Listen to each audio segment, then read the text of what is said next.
Hello, everybody, and happy March. We're in the middle, or I'm a part of being in the middle of this kind of lucky creation, March, St. Patrick's Day, yay spring, sort of bundle of awesome projects. And today we're going to be doing a sewing project, and it is something I kind of fell in love with as I was doing it. It came as an idea in my brain that I've kind of always wrestled with because I don't love sewing super precise sewing patterns. So if you are that person, this project is going to be perfect for you, or I hope it's perfect for you. Or if you're a beginner, or if you're teaching a kid how to sew, or even if you're an advanced person, this is a great way to bust up some scraps. This is a great way for me, I found this, to kind of just fall back in love with sewing and just do some fun sewing that requires not a lot of precision. You can either put an audiobook in or put a movie on, which I love that kind of sewing. So we're going to be making these Scrappy patterned, or I guess no pattern, kind of impromptu rainbows, and they're very St. Patrick's Day-ish driven because, of course, the pot of gold at the end of the rainbow is the fun part. And the cool thing I love about it is every different quilt block is different. And even more than that, you can turn these quilt blocks into probably a zillion different things. If you only want to make one quilt block, it can become a pot holder or a wall hanging or a giant coaster or something. Or if you're feeling like you want to turn them into a quilt, which is what my goal is for my daughter. She saw that I was making these and was like, Mom, I want that. And I'm going, I knew I knew you'd see this and wanted it. So I haven't even remotely finished my quilt blocks because if I'm doing my math right, I need to make 46 of these, which is a lot, and I think I've made 9 or 8 or something. So I have the road ahead of me. But I guess all that to say is you can make these into table runners or anything you want.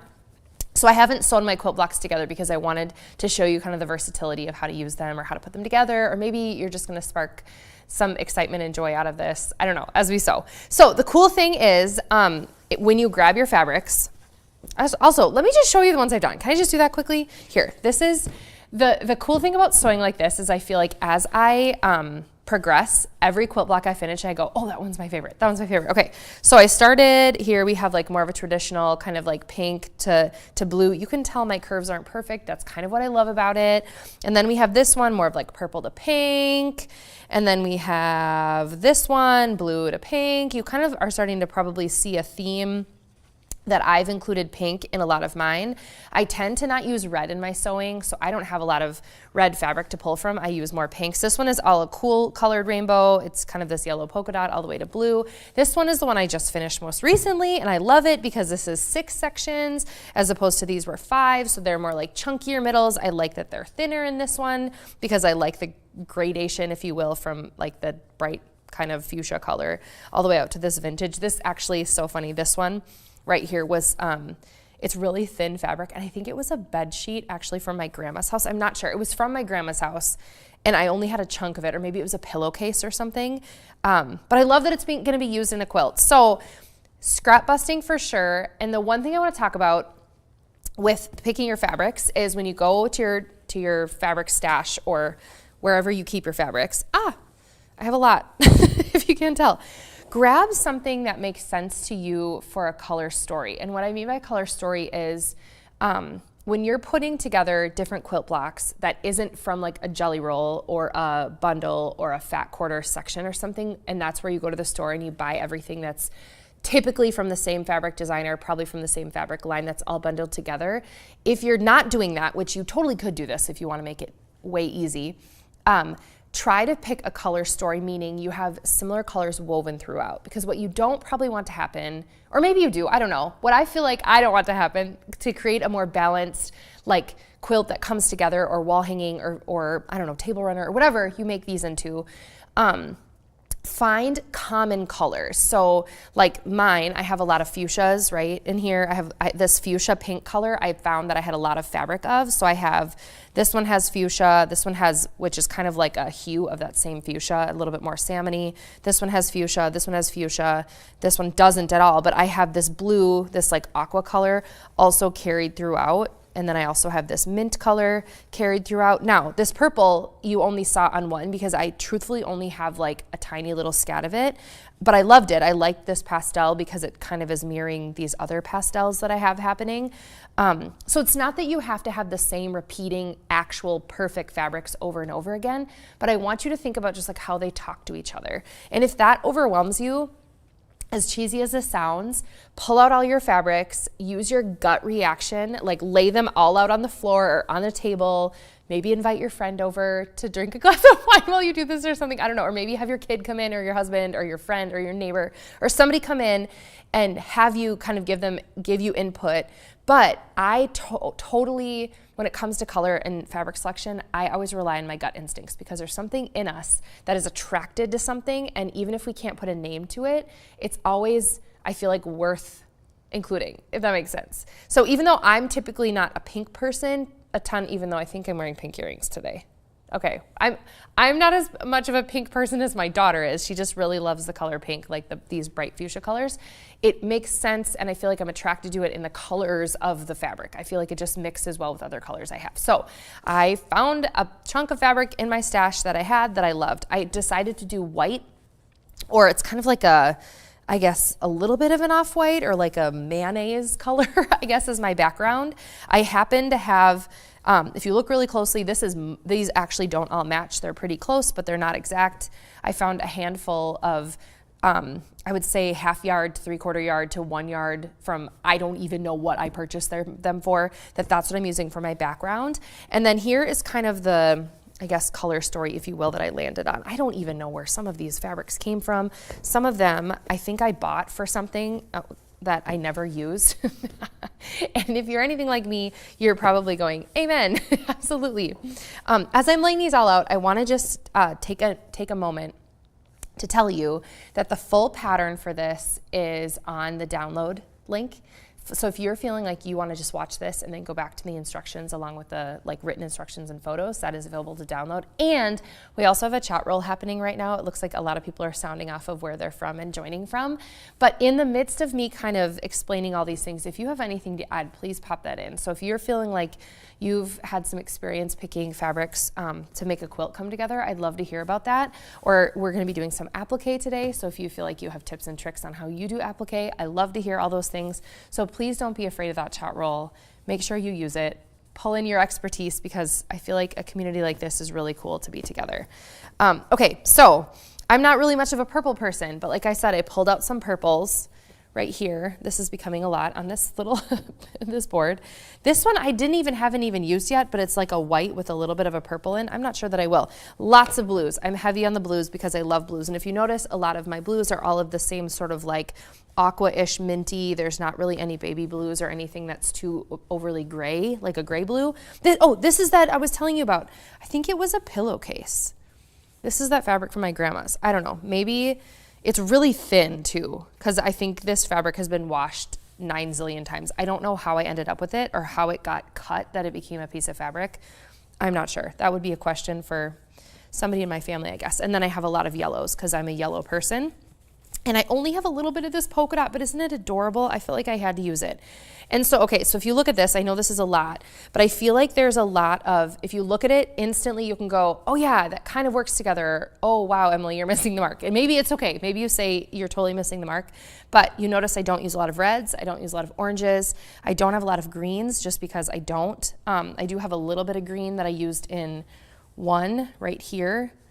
And then I have like kind of this, overly, I don't know, limeish color. That's about as green as it gets. That's just what I was initially drawn to. So don't overthink it. Pull out the fabrics you like and then just try and find kind of like the meandering thread, if you will, that you can pull. So like what I mean by that is I have lots of different options of blues that kind of can talk to each other really well that I could use in multiple different ones. I have a lot of options of yellows that talk to each other really well that I can use in multiple ones, and then kind of one heavy or two heavy pinks that I would use. So, and the funny thing is, maybe you'd say this to be true, and after I will be done talking about color in a second. But the funny thing is I feel like all the fabrics I tend to pick are the same colors that show up in my house or like in what I'm wearing, because don't I match? I kind of match my fabrics. It's always unintentional, and then people make a comment about it, and I'm like, oh yeah, oh my gosh, yeah. Okay, so To start this project, and again, if you need the PDF download, feel free to download it in the download links. You can either follow along with what I'm doing as I'm chatting and as you're kind of looking through that, or you can just watch this. But to get started, you have to have an inner circle that goes to an outer circle. So you kind of want to like just pick one and then start meandering your color in a different direction. You could do the traditional Roy G. Biv, backwards or forwards. You could start with R out here or R here, which kind of I did, even though it's not R, it's fuchsia. So fuchsia out to yellow, doesn't matter. However you decide to do it, just pick a color. I started with pink here, and then I just want to show you this example. This one I started with blue and went out. It's kind of opposite, totally works together. So I'm gonna pick, actually, you'll find out why I have these kind of leftovers, but I'm gonna pick with this leftover first, and I'm gonna meander my way, actually, right here. This right here, I like this. So I'm gonna go pink to this orangey color, or salmon, yellowy, and then I'm gonna do this yellow, which I've used before. This right here. I laid it all out, and this is exactly what I feel like I like. And this is the cool thing, is you can lay it out and kind of visualize it and go, yeah or no. And I found that I tend to only use like 1 or 2 or 3 patterns. I have a lot of solids because I like to really focus on the color. Color is my thing. So I don't necessarily want to have a lot of patterns that are talking to each other. I like the use of the colors. I really like this. This one's tripping me up a little bit, but I don't know. Let's see, maybe I can throw this one in there instead. Let's see what this looks like, or this one. Here, let me move all these other things out of the way first. This is how I work. Please tell me I'm not the only one that has a disastrous, messy table as you work.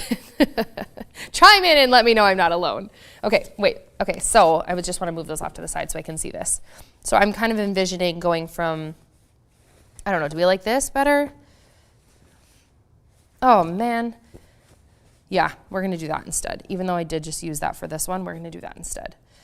Oh, and look, I've already used it for a different one up here. Okay, so I have my colors that I've selected, 1, 2, 3, 4, 5, 6. I'm gonna go with 6 rainbow stripies. You could do 5, you could do 4, you could do 15 if you wanna make them really skinny. One other note I wanna say is my quilt blocks, my background, I decided to cut at 12.5 by 8.5. And the reason I did that is because, I'm gonna show you a visual as I'm explaining. 12.5 by 8.5 is this size right here. I cut a lot of my quilt blocks all out at the same time.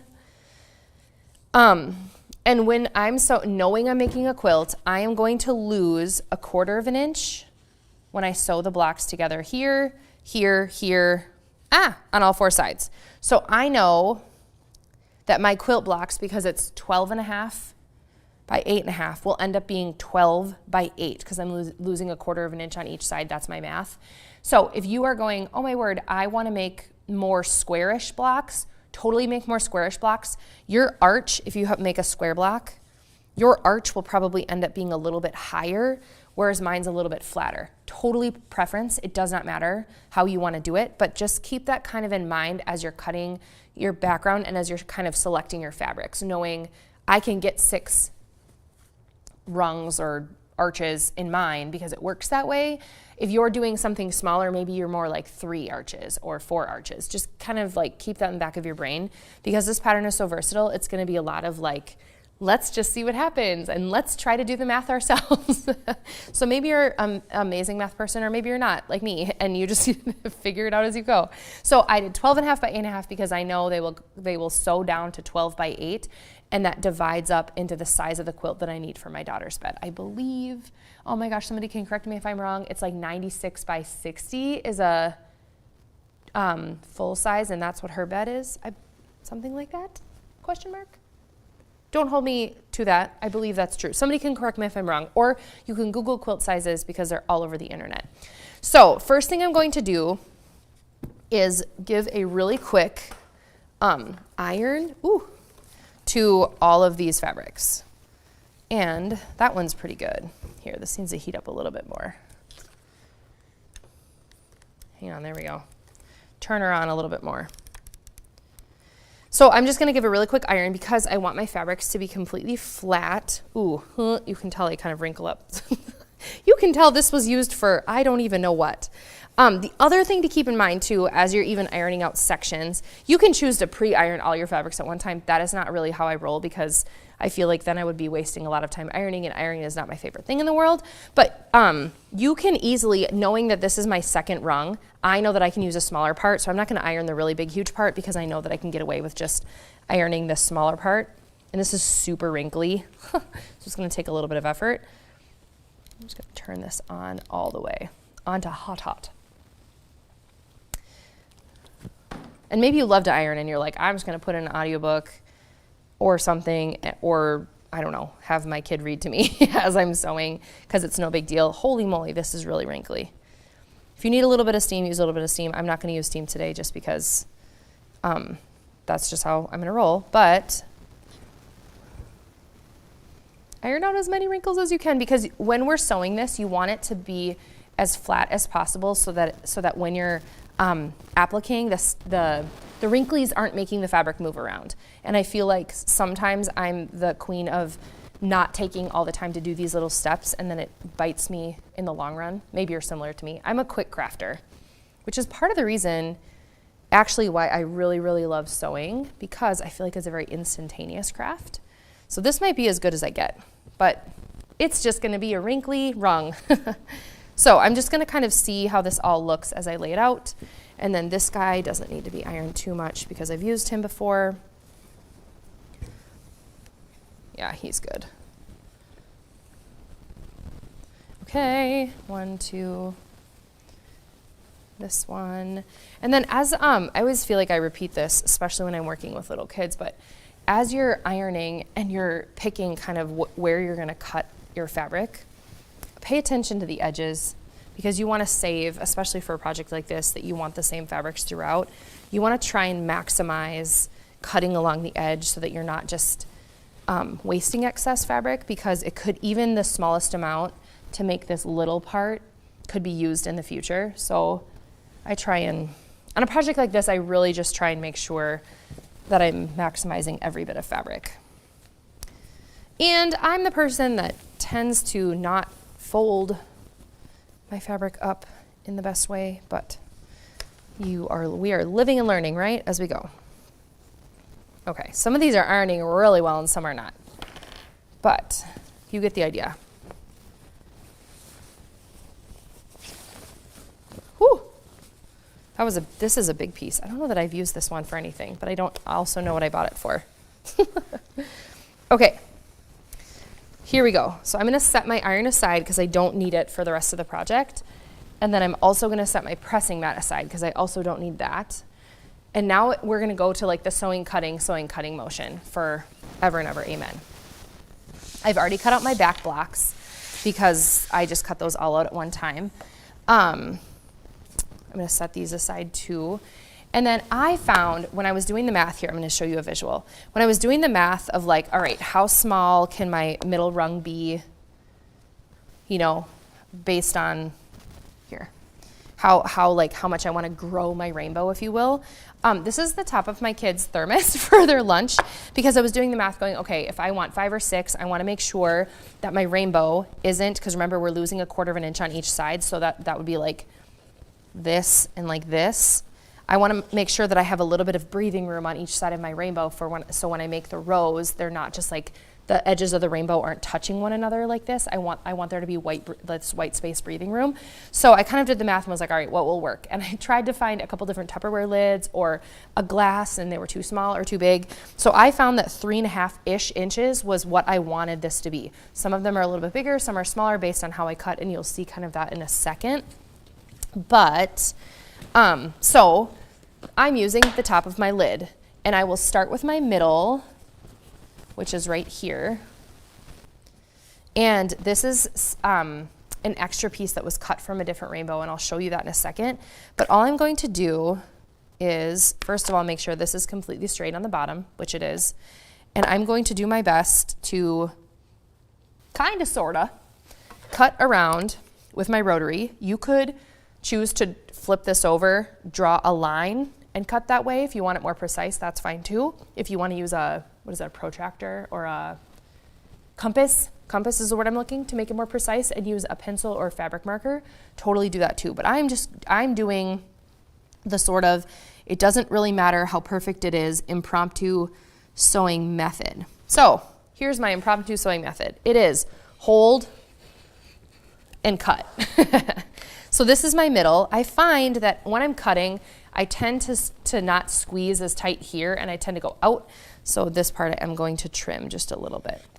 And the middle rung is the only one that I'm using to do a measurement. See, it's approximately 3.5 inches. This one's more like 3 and probably 5/8. No, a little bit less than that. A little bit over 3.5 inches. And I'm going to set this aside. And then all I'm going to do for my next rung is find the straight side. And if I need to make it straight, I can with just one of my straight edges. Super easy.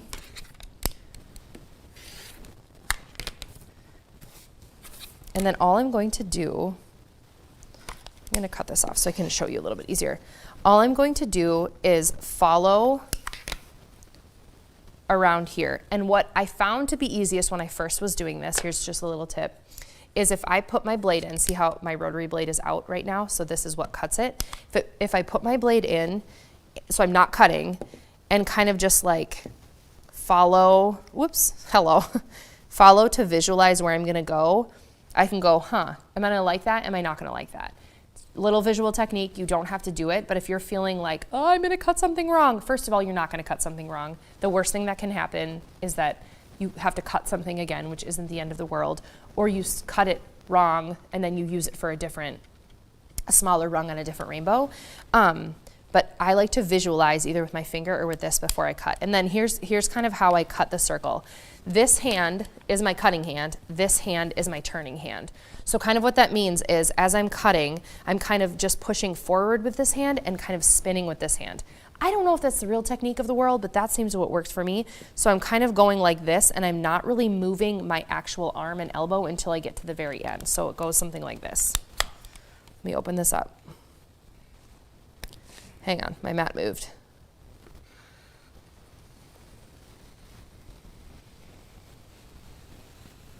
And I'm doing my best to try and make even-ish around there. The emphasis on the word ish, even-ish. Now, if you look at it and you're like, this has a little bit of a weird elbow here, then just cut it off, right? This is why this is kind of impromptu sewing, which I really appreciate. I know there's a lot of people that actually have some really cool techniques on how to make something other than curves, and they do straight edges in this very sort of like geese bend-ish sort of like impromptu quilting, which is fascinating to me, which is probably why this project is really cool. So all I'm gonna do is in that same fashion, continue growing my rainbow as I'm cutting. Please pop in any questions to the chat roll. I keep looking at it and I don't see any questions, which is maybe a good thing. I hope that means I'm explaining everything properly. Right now I'm just gonna throw my fabric off to the side. I'm not gonna take time to fold it because that feels boring. All right, this is my next one. Ooh, here's a good example. I probably could go way down here and use up a whole chunk here, but because this is a smaller rung, if you will, I am going to do this and fit it in right here. Oops. Again, it's a nice straight edge on the bottom.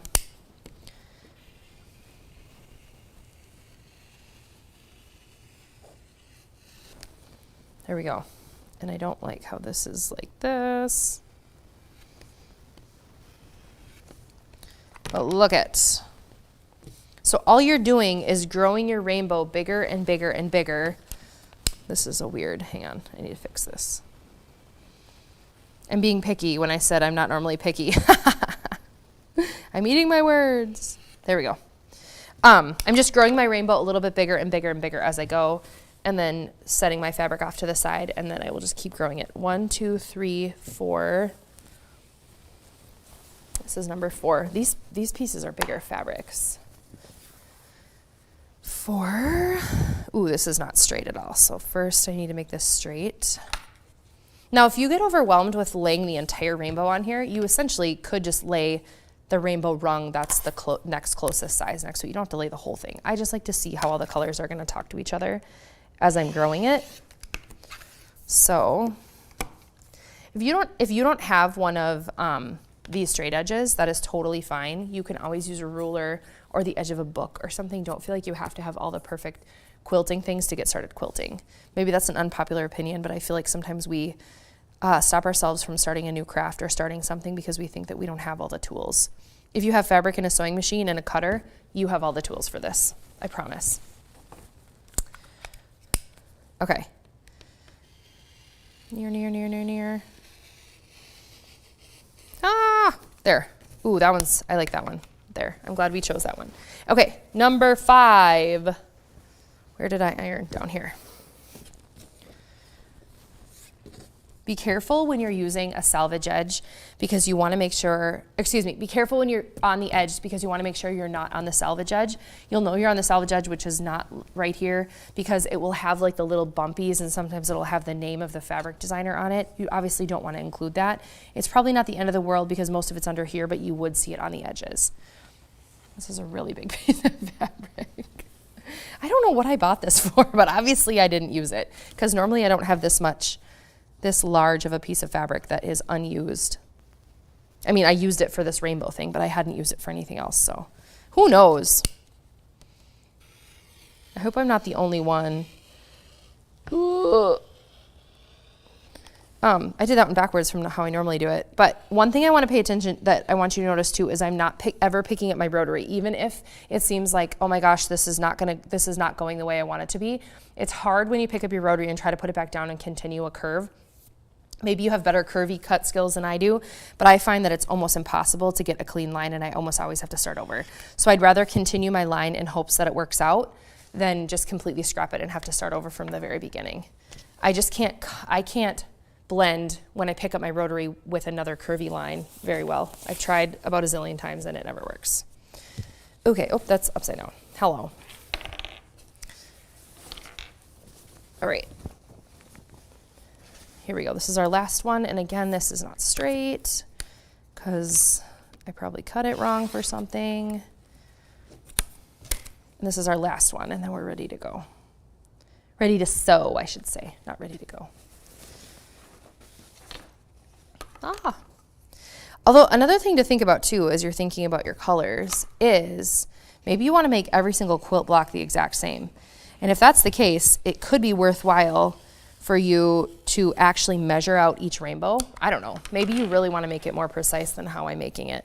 But this is the rainbow that I have. Before I start sewing, I always want to check to make sure that the width of my rainbow is not too big for the sides. Because remember, I'm losing 1/4 of an inch here and 1/4 of an inch here, and I want to have breathing room. And I want to give myself, for me, breathing room means about a finger, maybe it's as small as a pinky, because I don't want, when I put it together, to be rainbow, rainbow, rainbow, rainbow. I want rainbow, rainbow. Like visually, I want there to be a little bit of a breath. Okay, so now we're gonna lay this out. Let's move these things off to the side. Oh, a revolving cutting mat. Joanne just says, I was thinking it might be easier and safer to cut the curves with a revolving cutting mat. Absolutely, 100%. And I'm just gonna tell you my caveat. I was saying this before. I generally cut when I'm standing up, so I'm probably not giving you a really good accurate representation of cutting safely. Always obviously be aware that that blade is super duper sharp. I don't know, for whatever reason, maybe I'm not alone in this, but I feel like standing up cutting makes me not so, I don't know, tight in the shoulders, meaning that I can like push my hand away from my body, which is less likely. But a revolving cutting mat, those are super cool. I've never used one before. And if you have one, 100%, that would be way better. Okay, now we're gonna applique. Let me move all this stuff to the side, and let me just give you my 4 cents on applique, and then again, if you have any thoughts or comments about how you applique, please pipe in, because I feel like applique is a super fun and very versatile thing. So on your sewing machine, when I turn my sewing machine on, I happen to have an LCD screen, but generally, which has a list of all my stitches. Most sewing machines, even if they're basic and beginner, have a whole list of different kinds of stitches, whether it's straight or zigzag or applique stitches. Sometimes those stitches are determined by a dial on the front. Sometimes they're determined by a dial on the side. I happen to have an LCD screen. So here, I'm gonna move this stuff out of the way. So it's a lot easier for me, like I can just push the button and I can see visually what they are. Sometimes if you open up the cover of your machine, also there's all the stitch options here. Reference your guide for exactly what stitches you have and how you change them and where they're located. Generally, that's where you would find them. Have a scrap piece of fabric. I like to fold it in half, and this is where you're gonna pick your applique stitch.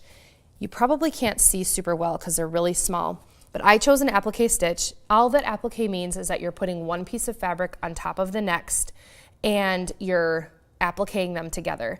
There's a million different ways to do this. A lot of people have preferences on how you applique. If you have a stabilizer, which is like something on the bottom, if you iron it with a kind of a wonder under or like a interfacing before you do it. I'm not doing any of that today because this is kind of an impromptu, let's just make this happen. Let's use what we have on hand. But if you prefer other methods, please follow those other methods. Yeah, I guess that's my 2 cents. The applique stitch that I chose is in my screen. So I'm gonna go over, for me, it's on the A section, which for me, A is applique, B is buttonhole. I don't know, it's what Janome names them. And I'm gonna choose, I have how many stitches here? I have 20 applique stitches to choose from that is on the same foot. Now, oftentimes, if your machine comes with other feet, which are these things, you know, these little, which are the feet that go on the bottom here that your needle goes through. Sometimes it's a walking foot, sometimes it's the zipper foot that has half of it gone. This is just a traditional F foot for Janome. That's like the everyday use. We use it all the time. Mine happens to be clear because I really love the clear ones because then I can see underneath it. Sometimes they're fully metal. This one's plastic. They're all a little different. But typically, if you need to change your foot for applique, which most appliques you don't have to, it will tell you either on your dial, in your manual, on here, somewhere. So pay attention to that. And then I would grab a piece of fabric. This is just scrap fabric that I could not cut another rainbow rung out of. I like to fold it in half so it gives it the mimicking of me cutting, sewing through all these different fabrics. And I'm just going to, actually, I'm gonna change my thread first because I don't want pink thread because I'm gonna start with a yellow rainbow rung. So I have my yellow thread ready to go right here.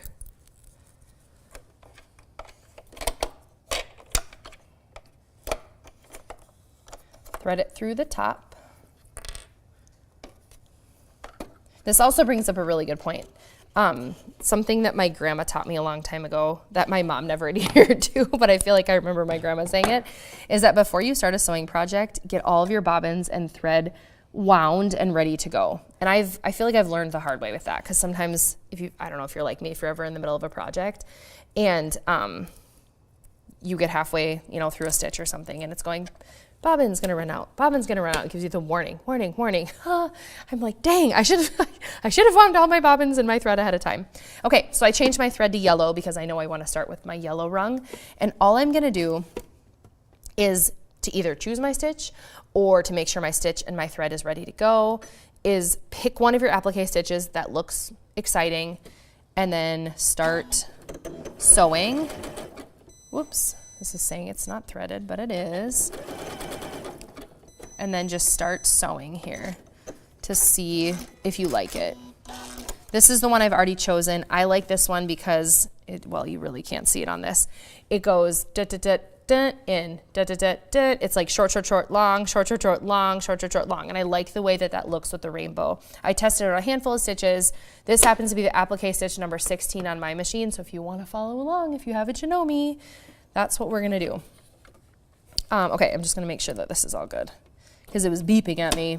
Okay, so here we go. To start your applique, here's what I'm gonna recommend for you. First of all, if you know me, this is anti to what I normally do. You're gonna pin in place, but if we leave it just like this, we're gonna end up with 1, 2, 3, 4, 5, 6, 7 layers right here when I go to sew my blocks together. And this is 1 layer, and this is 7 layers. That's not gonna bode well for each other because this is 1 layer and this is 7 layers and this is really chunky and this is really thin. So what we are gonna do is take off a handful of like I'm just gonna say these 3 layers. You can eyeball this, you can do 4 layers, you can do 3 layers. I'm starting with yellow because I put yellow in my machine. I know I can stitch these 3 in yellow, I'll change to pink, and then I'll do blue. So the reason I'm taking these off is because I'm gonna applique this right here, then I'm gonna pull this away and cut away the bulk underneath. I'll show you how to do that. But this is about centered. I kind of want to probably leave it, line it all up the way you want it, flush to the bottom, pin this in place so it doesn't move. Aw, Tina says, I'm not alone. Thank you. If nothing else, this community gives me the like, yeah, it's okay moments of being a crafter that has things everywhere on my table. Okay, so I'm just pinning this in place so it doesn't move, and I'm gonna start appliquing this mustard, my shirt color, first. When you applique, typically your needle will either be right or left. Mine happens to be on the left. I can see it because it moved. I also can see it because it's lining up with a different arrow on my foot. So when you've tested it, you can see kind of how the needle moves and how the stitch moves on your fabric.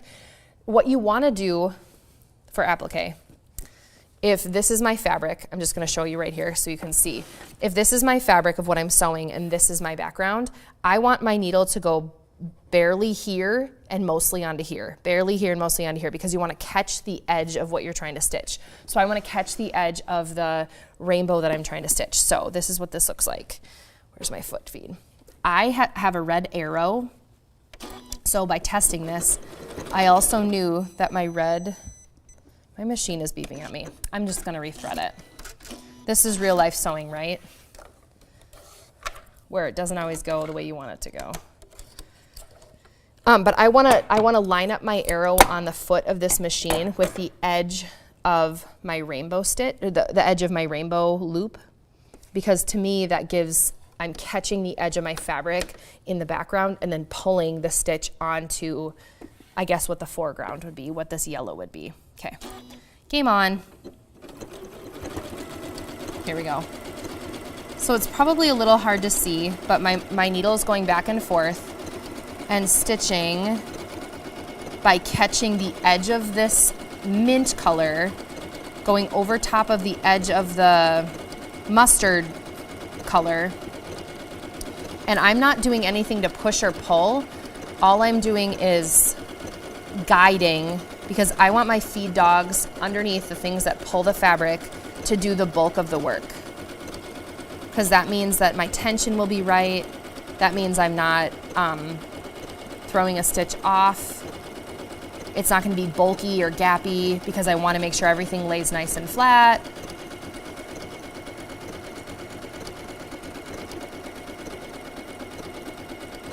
Okay.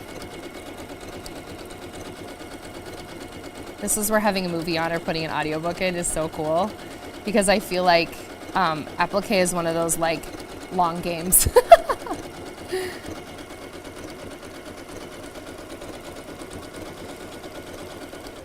Okay, I'm just gonna move this a little bit by lifting this out of here.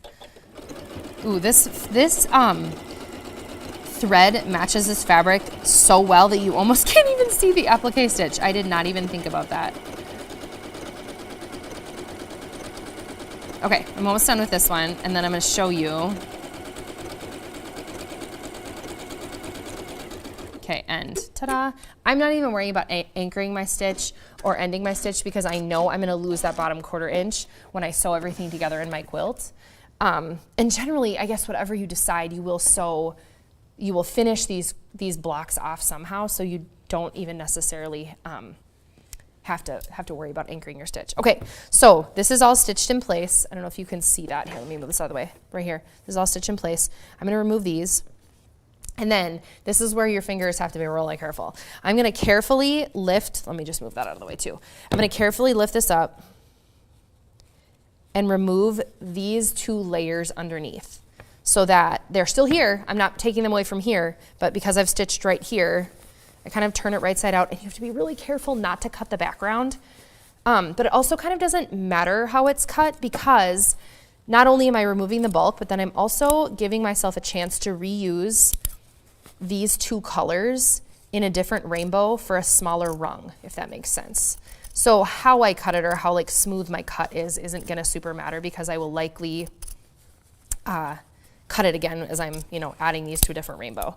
See, so now I'm left with these two. These can start a rainbow, they can be the second rung or whatever, but I'm gonna put those in my pile over here. And now I only have 2 layers as opposed to 4 right here. So if you feel like you need to, you can press this again. Otherwise, this is where we're gonna start adding everything else back in. It probably doesn't matter if you now jump up to do the blue or we're gonna go down to the yellow. I already have yellow loaded in my machine, so I'm gonna do these 2 in yellow and show you kind of how I finish these blocks off or get them ready for my next step, I should say. Here, pin them in place. And then pull my machine back in. Let's move the head out of the way because I shouldn't sew over a needle. Even though I have done that before. Broken needle club, right? Okay.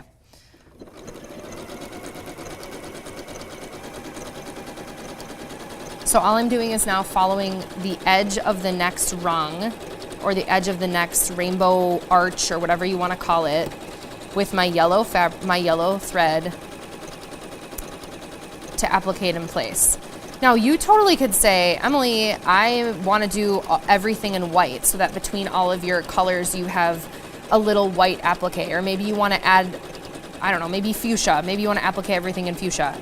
Totally, the stylistic choice of what you decide for thread could be a really cool moment if maybe you're doing all pastel colors and you do like a bright, I don't know, bright something as your applique color. But I wanted to match it kind of, sort of, a little bit, and also use up the thread that I had from other projects.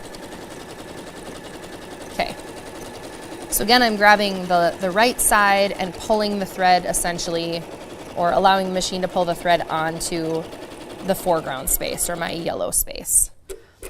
So every single time you're done appliquing a rainbow rung, if you really want to, you could come in here after every one of them. I shouldn't have tacked these all down, and cut away the fabric underneath. I didn't find it necessary, especially with these smaller ones, because the smaller you get, the more the like less your you know, the edge of your scissors can get in there. But okay, I just found that I accidentally clipped the background, or the white background, the more likely that I was to keep clipping things away. But basically, you're just gonna continue appliquing in the same way all of these on. So this next one would be yellow, and then I would probably change my thread to blue, and then maybe pink. Now, a way that you can kind of mass produce these is I have this one ready so I could show you. So like, let's say I have 2 or 3 that are ready to go. I stitched these in pink up here. This was already stitched in pink. And since there's yellow loaded on my machine, after I did this, I could jump then to this quilt block and then stitch the yellow ones and then stitch all the blue together. So if this feels overwhelming, that I'm suggesting that you change your thread, maybe cut out 3 or 4 or 5 at a time and bounce only between 3 or 4 or 2 thread colors. And that's a way to just kind of make it easy. But this is the gist of it. You're just gonna continue appliquing your stitches until you have everything appliqued. You probably will only end up with 2 or 3. This one has 4 layers right here. This one only has 3 layers. Just pay attention to how many layers are here, knowing that you're gonna put together these blocks and you don't want the tension of having a super thick and a super thin piece of fabric together. But I think these are really fun. Okay, Dorothy does have a question. This is a great kind of segue. How would I quilt this? I don't even know. But okay, here, I'm just gonna show you how my plan is to lay this out. And the reason I didn't wanna even sew them into a row yet is I wanna get all my quilt blocks done and lay them all out on the floor. Because I have a similar color story that kind of melds between them all, I wanna be able to mix and match and move them. But my thought was, here's my initial thought, Dorothy. I'm not 100% sure because I wanna see how they all lay out. But like, here's just kind of a little preview, synopsis, if you will. Like, let's say I have these 4. Let me just move my sewing machine out of the way. Let's say I have these 4. One way that I thought I could quilt it, because it essentially would be like this, right? Where we're losing a little bit, it's overlapping. One way that I thought I could quilt it, which could be really cool, is I could continue my arches going up like this, right? Or in the middle of each one, I could, you know when you see like a burst and there's like one center point and it goes up like this? I love the idea of doing impromptu lines that wouldn't be perfect from rainbow to rainbow, because I easily could go like up and then do 3 or 4 this way or 3 or 4 this way. I'm not 100% sure. So Dorothy, do you have a suggestion? Because I'm not sure. I don't know if that would make the lines too busy, but look at, isn't this just super fun the way that they already, I like that they're different sizes. I like that each rainbow is different. I like that hopefully when I put it all together, it's gonna be a big color story. And I promise I'll send a photo to Craftsy so we can post it, or maybe like a little video or something of it all coming together. But yeah, there we go. So here, this is a preview of what the whole thing is gonna look like. But you can see the threads of the yellow talking to each other. You can see the threads of the pink talking to each other, and the blue doesn't have to be the same in my opinion. Yeah, so that's kind of, this is the fun. And this is kind of, I stepped back from this when I was making this project going, this is making me fall in love with a different kind of sewing that I feel like I haven't done in a really long time, because I didn't have, each quilt block isn't 100% planned out before you do it, which I really, really love the impromptu-ness and the excitement of that. And every rainbow is a different size, every rainbow is a different color. So yeah, so I hope this inspires you. Again, if you need the actual step-by-step, please download the PDF in the link in the profile. And I know we've had a ton of awesome other kind of spring, March, St. Patrick's Day inspired projects that aren't just rainbow quilts. So if you want some other crochet or knitting or other things, please make sure to download the whole bundle. But thanks so much for joining me. This was amazing, and I hope it inspired you to do some impromptu quilting yourself.